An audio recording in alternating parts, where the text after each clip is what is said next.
Guys, guys, guys, guys, guys, guys, guys, guys, guys, guys, guys, guys, guys, guys, guys, why do we say the word guys?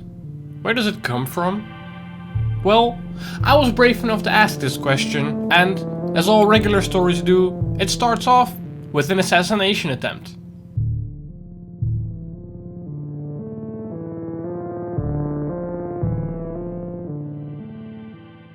We have to go back to England in 1605. It was an extremely divided country with on one side the Protestants who held all the power and on the other side the Catholics. And if you spend a little attention in history class, you know that these two sides are, let's just say, they're not the best friends. To make a very long story short, a Catholic basically believes that Peter was the bottom bitch apostle and therefore he was allowed to be the first pope. And because he was the first pope, he was the person who had the right to define right and wrong. Based on what was revealed to him by heaven, because he was the only person in touch with heaven, he could decide what is good and evil. And this was all fun and games until a man named Martin Luther came along. Martin namely criticized some of the rules that these popes had invented over 1500 years. Most predominantly the fact that you were now able to buy away your sins by donating money to the church. Currency is just too much of an arbitrary system for a god to use to exchange away eternal damnation. Basically, Martin was saying, yo, we're kinda on the same page, but I think you went a little overboard with the whole rule-making thing. So, naturally, being as open-minded as Christians tend to be, what ensued was years of bloodshed. So we have this whole Catholic versus Protestant situation going on, and in the 1600s the Protestants were basically running the show in England. After decades of oppression, the Catholics were quite pissed about the whole situation. Freedom of religion seems quite reasonable. In 1603 they got what seemed to be their golden ticket. A new king was appointed, King James I, and he was way more open-minded than his predecessors. King James said he would not persecute anybody who was quiet about his religion and simply followed the law. The Catholics were extremely thankful for this open attitude towards them. So, to thank King James, they tried to assassinate him, of course, because, you know, religion 101. And the weird thing is, James wasn't even that mad about this assassination attempt. He pardoned quite a few people who were involved, which is actually religion 101. But no, what really crossed the line was that the Pope sent James's wife a Catholic gift. Oh, you fucked up now. Oh, you pissed off King James. James immediately denounced the whole Catholic religion. He ordered all Catholic priests to leave, and not long after that he tried to introduce a bill that would outlaw anybody who would try to follow the Catholic Church. The Catholics were back to square one, and they were absolutely fed up with the way they were being treated. Among those fed up Catholics was a man named Robert Catesby. Robert Catesby was so fed up with the way that he was being treated that he devised a plan how he was going to put the Catholics back into power in England. He decided that he wanted to blow up the House of Lords during the state parliament opening. Very similar, and I think also the main inspiration for Cersei blowing up the Sept of Baelor.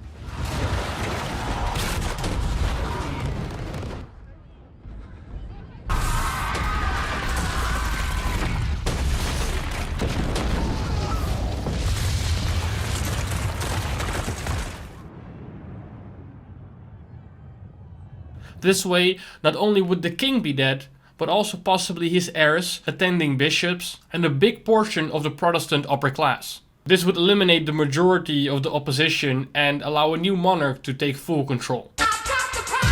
To let this plan come to fruition, Robert Catesby was gonna need some help. He ended up involving 12 other people in his plan to blow up the House of Lords.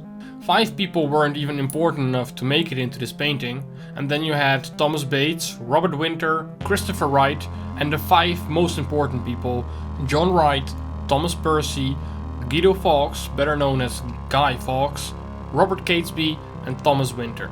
And is it me, or do all these guys look extremely alike? How do they tell each other apart? Same beard, hair, hat, even the same mustache. Only Bates stands out simply because he isn't wearing a hat. But the plan was set.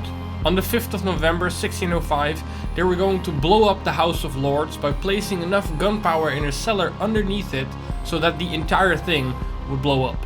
And do you know that remember the 5th of November line from V for Vendetta? Remember the 5th of November, the gunpowder, treason and plot. Yeah, it's referencing this. Everything actually went according to plan, and by the 4th of November, everything was set in place to blow up the House of Lords. However, a few days prior, the group had found out that there would be a Catholic attending the first parliament.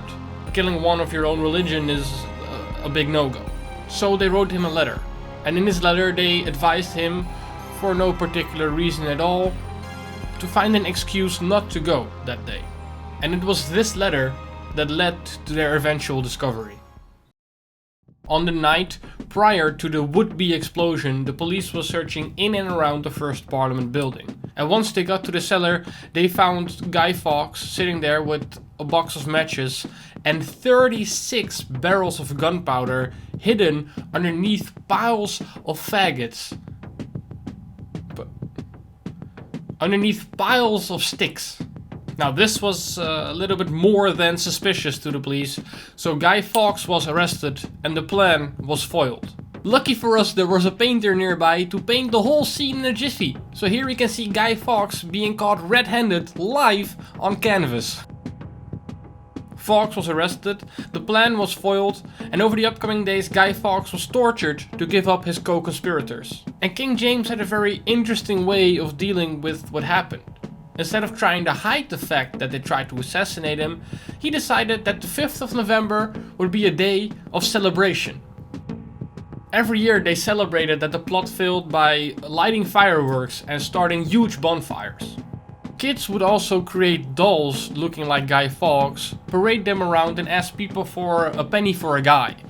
And eventually this day became so synonymous with the name Guy Fawkes that we started calling it Guy Fawkes Day. And thus, guys became the word that we use to describe these figures. But as the celebrations became even more popular, guys started being used as a term to describe a group of poorly dressed men, someone you didn't like. But as language evolved, guys started being used to just indicate a man, no matter how they were dressed or whether you liked them or not. So the next time you say, "Hey guys," remember that the only reason you're saying is because some guy tried to blow up the House of Lords to kill the king, got caught, and we love burning lifelike statues of him so much that we started to use this word in our everyday life. Or don't. And there you have it. That's where the word guys comes from. I mean, fuck man, what a story behind such a commonly used word. Anyway, I'm not gonna talk for too long. Click here to subscribe, click here to watch another video, or click here to watch another video. And I'll give you 10 more seconds in case you're a very slow clicker. And I don't want to discriminate against slow clicking people. So 5, 4, 3, 2, 1. Thank you.